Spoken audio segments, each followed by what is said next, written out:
Hi guys, for today's video, yun, ituturo ko po sa inyo at isi-share ko po sa inyo kung paano ko gagawin itong TV na to, 55 inches Samsung. Ayan. Ang problema po nito guys, may display po siya pero madilim siya. Ibig sabihin yung backlight po niya is hindi pa siya gumagana. Kaya ititest po natin, baka naging problema lang is yung backlight o di kaya po yung board po natin. Ito po siya. Ayan, ito po yung board na supply niya. Ito naman yung sa backlight po na sinusuplayan. Ang backlight po niya is nandito po sa gilid. Pansin po ninyo. Tapos ngayon, ipapakita ko sa inyo kung paano natin i-troubleshoot. Yung iba kasi, tinister ko na yung mga ibang diode. Is wala naman po akong nakikitang naging problema sa mga diode. Kaya test po natin ulit. No, guys. Ito pala, ipapakita ko po sa inyo. Plug muna natin po yung TV para malaman po natin. Malaman po natin kung magpa-power po siya. Ayan.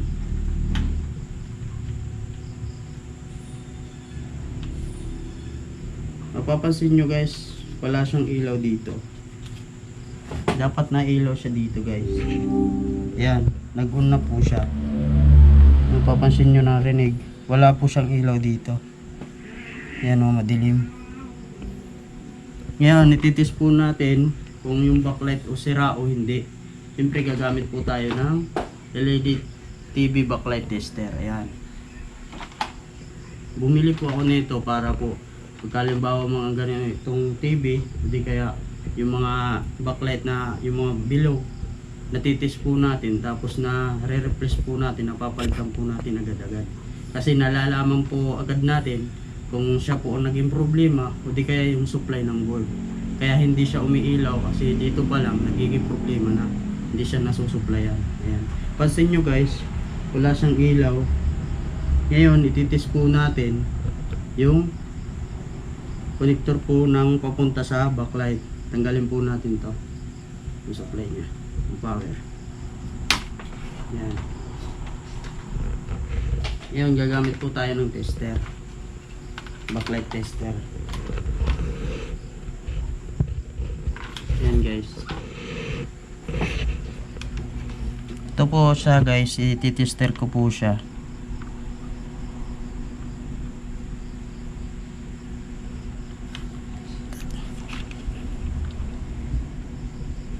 Papansin nyo guys, may ilaw po siya. Yan. Ito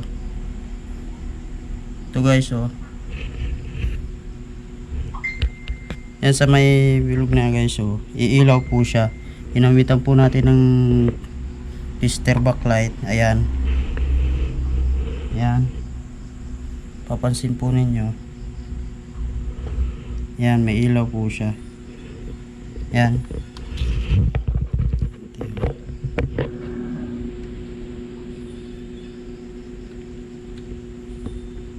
Yan, umiilaw po siya kasi kung sira po yung backlight po natin, ibig sabihin dapat hindi po siya umiilaw. Ayan, katulad nyo. Yan o, umiilaw po siya. Tapos yung reading po niya, voltahe niya 98.2. yan. Ngayon ititest po natin ang voltahe na kukuha po dito, 98.2. kinuha po ng tester, backlight tester po natin. Ngayon ititest po natin kung ilang voltahe, kung bakit siya hindi siya umiilaw. Ayan.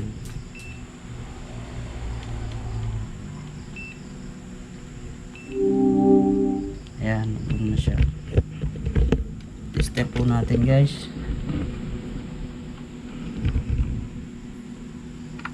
Papansin po ninyo, ayan. Pagpasensyaan nyo na po yung tester ko. Yan, hindi po siya normal. Nag-iiba-iba po siya. Ayan. Hindi po siya steady. Kaya naging problema yung load po natin yung supply niya. Ayan, tanggalin po natin to guys. Minute. Diretso sa TV.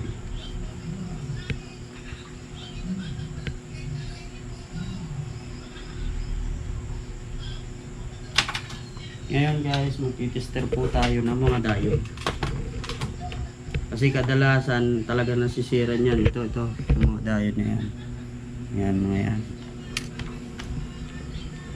Tester natin po ulit.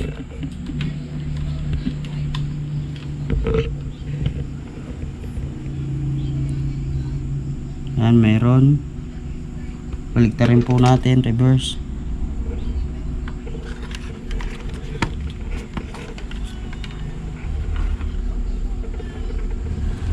Yan, wala. Baliktarin po natin, reverse po. Yan, mayroon. Good po yan. Ito naman po sa kabila.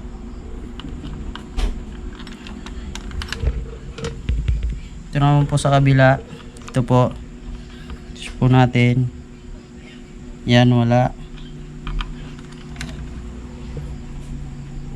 Reverse. Ayan, mayroon.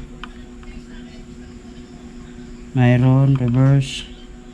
Wala, normal po yan. Dapat wala pong marireading pag na-reverse. Ayan. Like that. Ayan, wala. Ito guys, dito tayo magpupokus. Kasi may diode po dito. Ayan. Kita po ninyo. Kasi dito po sinusupplyan ng power papuntang backlight. Test po natin to. Ayan, mayroon. Reverse po natin. Ayan, wala. Gumagana naman po siya sa TV guys, kasi tumutunog po siya, may display naman po siya. Okay na siya dito. Okay na po siya yan dito sa banda na ito. Dapat, pag may problema po kasi dito, dapat walang supply na power na pumapasok po dito sa TV. No? Dito lang, pagdating po dito, dito lang naging walang supply dito sa backlight niya.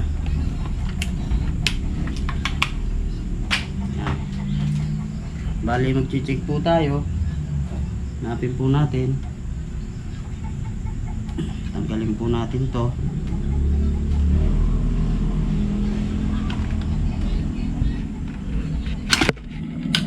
Para may check po natin ang ilalim.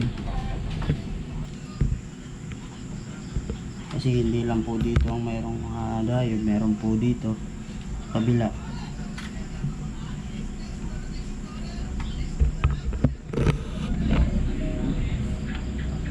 Tayo mag-focus guys, kasi ito po yung sa backlight nya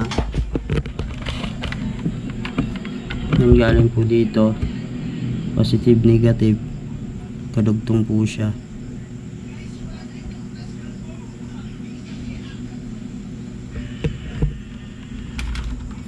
Check po natin dito, check natin guys yung mga capacitor nya.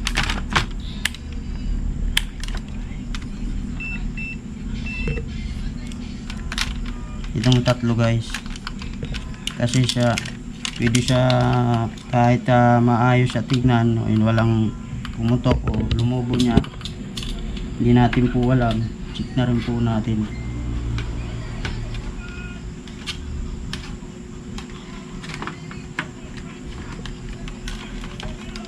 Kung may current. Ito guys,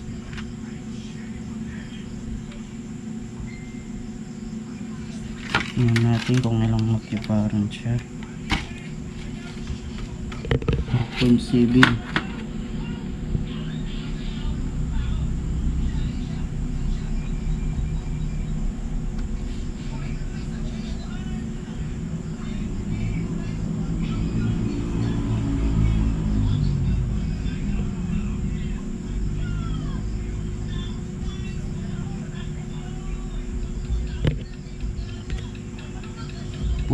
Four, 8, 12, 13. Tatlo po kasi siya eh guys, kaya 13 po lumalabas. 4.7. times 3, ayan.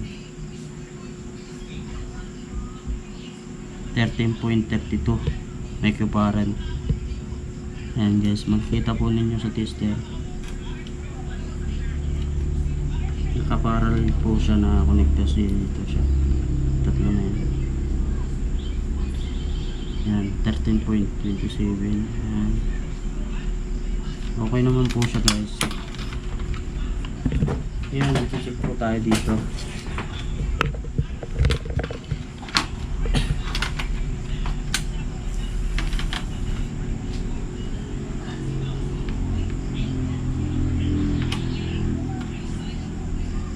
Guys, papakita ko po sa inyo kung anong naging problema. Ayan.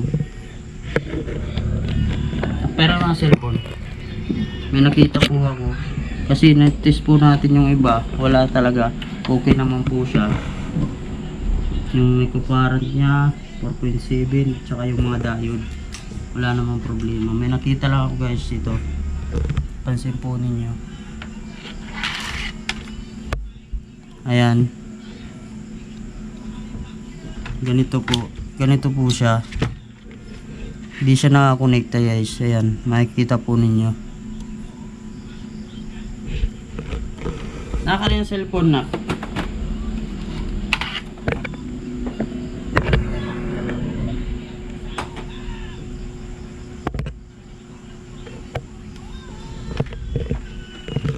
Nakakala yung cellphone na. Ayan guys, nakita po ninyo. Oh, yan. Yes, but yan guys, makikita po ninyo. Yan, naputol po siya sa ilalim. Yan. Kita ba ma? Yan. Katulad po siya nito. Nakonekta po siya dito. Yan. Test po natin yan. Nakakonekta po siya.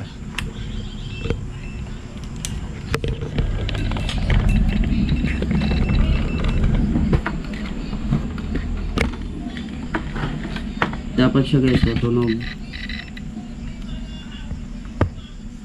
Ayan guys, hindi. Baliktad natin, reverse. Hindi, ayan. Wala talaga guys. Ayan. Nakikita lang tayo guys na yun, sana yun ang naging problema niya, itong board na to, kaya hindi mag-supply po siya dito. Kasi mapapansin nyo po, nakakonekta po siya dito, i-travel po siya papunta rito sa may diode. Yung diode po na test po natin, okay naman po siya. Yan po, nakakonekta po siya dito, tumawid. Pagdating dito, nakakonekta yung diode papunta rito. Kaya hindi na sinuplayan ito. Tatlo na to. Magkakakonekta. Papunta dito sa backlight. Yung sinusuplayan niya. Yan. Subukan natin yan guys. Ayusin.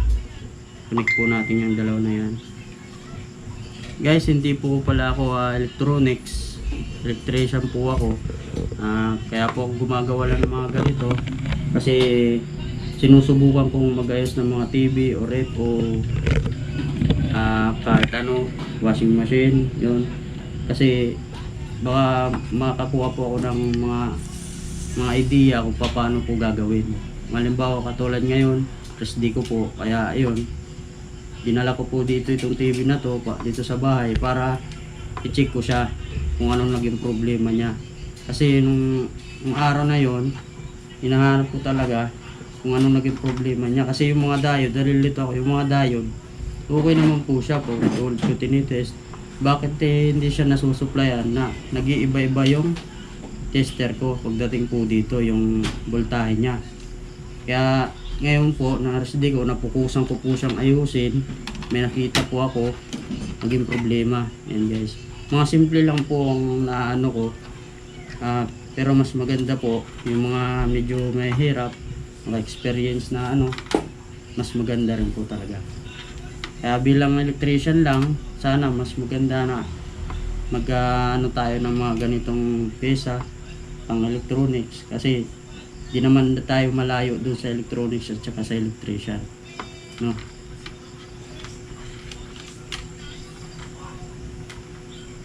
Ayan. Siyempre guys, isusunda po natin yan para makunik po natin. Kailangan po natin soldering lead at saka panghinang. Ayan. Soldering iron. Ayan. Saksakan po pala dyan. Ito na lang. Meron dito pala. Out. Ayan guys. Kukuha po tayo sa dito guys. Nang maipapalit po siya dito. Ipapalit po. Kasi tatry lang naman po natin mga ayos na kung yan lang naging problema, kukuha po tayo ng ganito. Guys. Ayan. Para i-connect po natin dito sa may board niya. Yes, papaalala ko lang pag mga ganitong capacitor, ayan, makikita po ninyo itong malaki na to, may power po yan. Yan, mapapansin nyo po, 450 volts. Hindi na siya nakasaksak, pero may power pa rin po yan guys. Delikado po yan, dapat sinushort po ninyo itong dalawa nito. Yan, pansin po ninyo itong dalawang to.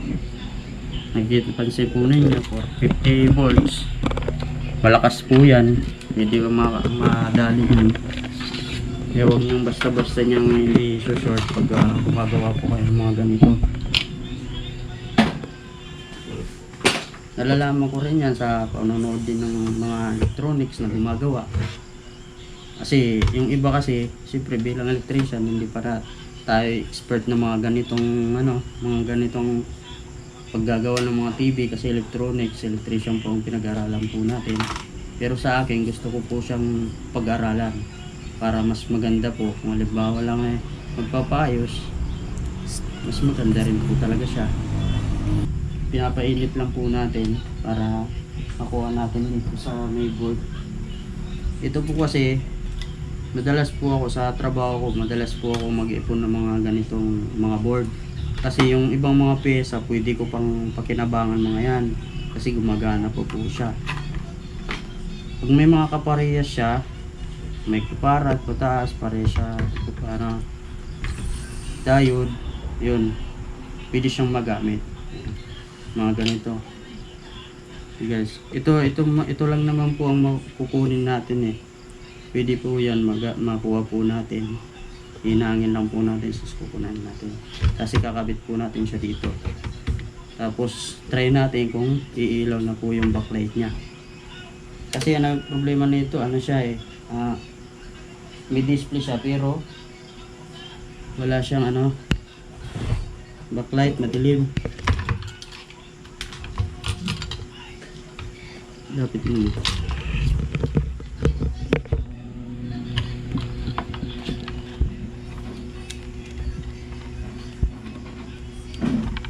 Dito sa wala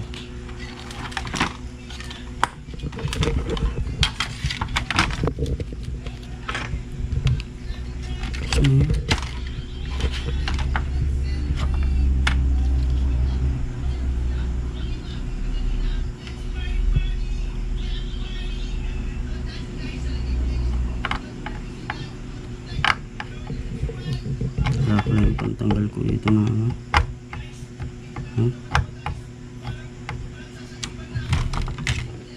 pantanggal ko ang gamit na isa.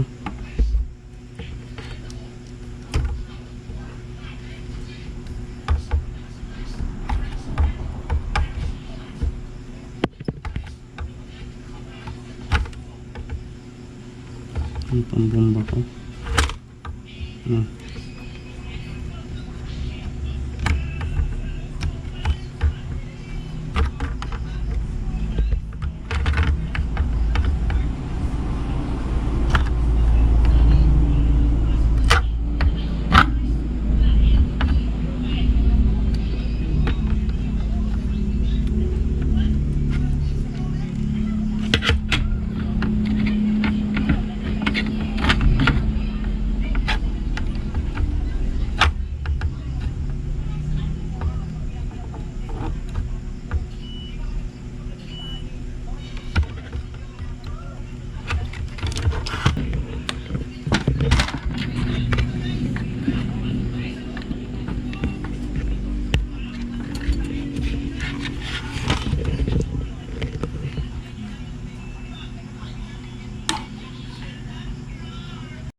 Ayan guys.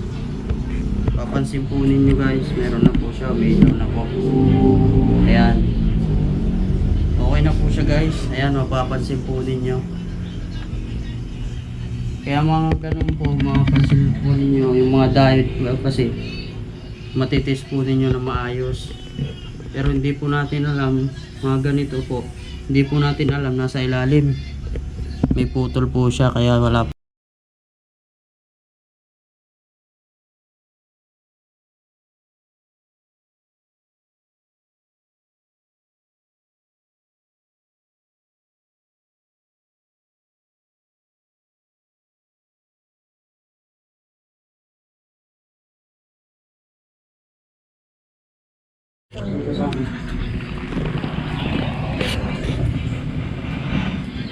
Yun guys, iniingatan po namin kasi pwede nakaano pag mabasag to ay wala na po.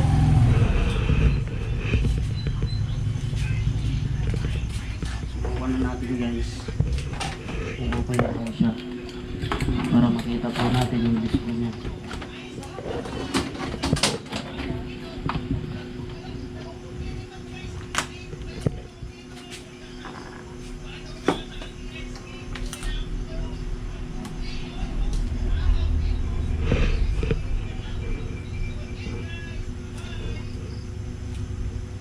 Pasok mo dyan.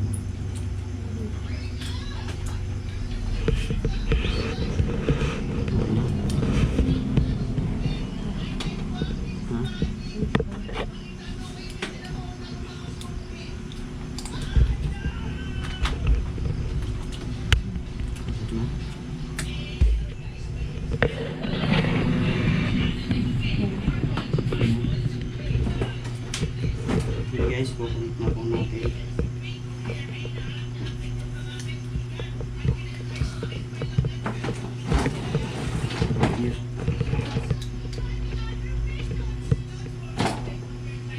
So, wala po akong ginagawa guys. Yung mga ganito po ang inayos ko.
Ikukulit natin po yung power.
You, you, you.